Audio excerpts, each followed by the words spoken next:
What is up, everybody? Welcome back to another episode of I Review Something that I am kind of late on and doesn't really have much content value, but I'm doing a video about it anyways. So strap in, I guess.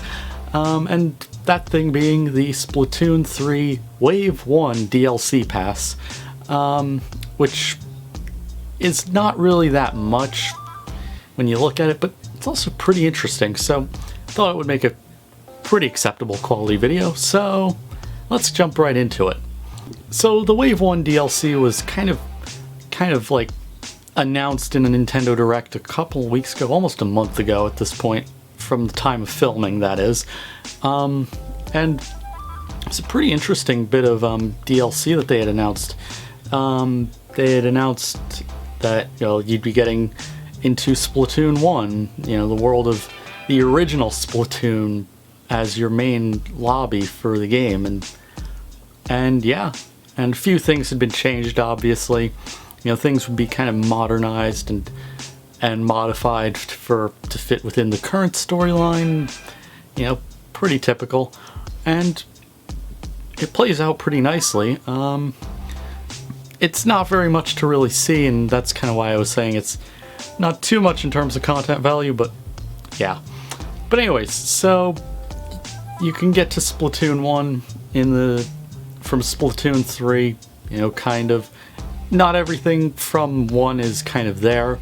For instance, if you go into anything that isn't a shop, you'll basically be transported back to Splatoon 3. So basically anything that involves multiplayer, you're definitely going back to basically what Splatoon 3 shows, and it's definitely not. They definitely did not replicate the UI or anything that Splatoon 1 had, and just adapted it for modern use, and you know, and all the new game modes and the like. But anyway, so yeah, so it's kind of there, and yeah, Splatoon 1 is you know, original game, and they did a pretty good job on that, and that's all there really is to say about it. You know, it's not too much to review, like I said, but yeah. But I will say, the mods that they did do to Splatoon 1 world, they definitely did make it cut into, and they definitely made it work with the storyline and all the bits of Splatoon 3 that, you know, so it checks out, because, you know, with Sheldon being in, you know, the weapons shop owner being in Splatsville rather than Inkopolis, you know, they fit the description pretty nicely and all that. So yeah, pretty interesting, and I will say in that regard, yeah. And it looks like they're probably going to be doing the same thing for Splatoon 2 as well, because of the second part of the DLC, Side Order, which is not released yet, and I'll definitely be doing a review on that one when I do that. In fact, if you like, there's a subscribe button for that exact reason.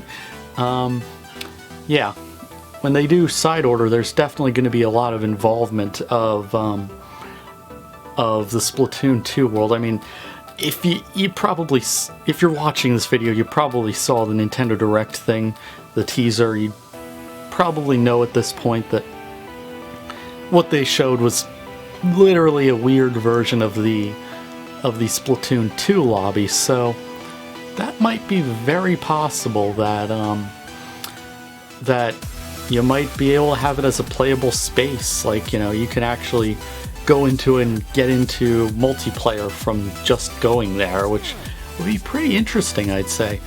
Although they'd have to find another replacement for Sheldon again, so that's going to be a very weird one. But yeah. So yeah. So overall, yeah. So with all that being said, what do I think about the Wave 1 DLC? Well, I'm going to give it a nice 6.5, maybe even a 7 out of 10. I'm probably just going to leave it at like 7 out of 10, because it's not bad. You know, it plays out pretty nice. You know, they they handled the transition to Splatoon 1 very well, and I'm kind of defaulting to just being in the Splatoon 1 lobbies more now than the Splatoon 3 one, because it's like, I mean, yeah, it's bigger in terms of space, but you know, but yeah. The only reason why I'm kind of docking a few points is because it's like, it seems like it's more of a holdover for the actual fun, and they're gonna be putting that into the DLC. You know, there's not very much to really do at this point, but I do quite like what they've done. There are some areas of this review that that definitely meant I should have delayed this review by a bit more, and that is the fact that Splatfests will take place in the Inkopolis Plaza Splatoon 1 area as well, and well, like, oh, Splatoon as it is, but you'll be able to get a performance similar to the original Splatoon, which will actually be pretty good. But yeah, again, only reason I'm really giving it a 7 out of 10 is mostly because it just seems like it was just kind of like an easy way out of, you know, kind of having like a half pre-order, not so pre-order-ish thing. It's really good, don't get me wrong, but you know, we'll have to really wait for the second part of the DLC to be out, whenever that comes out. They're suggesting winter. Hell, when I was ordering it, they were saying stuff like winter of next year, which is going to be a very long ways away, but, you know. But anyways, so, yeah. And when that does happen, when it comes out, I will definitely be doing a video on it, so, you know, subscribe now. I guess I'll be doing, you know, yeah. So, yeah, if you like what you saw, leave a like, subscribe, you know. Definitely going to be doing more Splatoon content. I do a load of things on this channel, and yeah. So yeah, and that's it for today's video, and bye.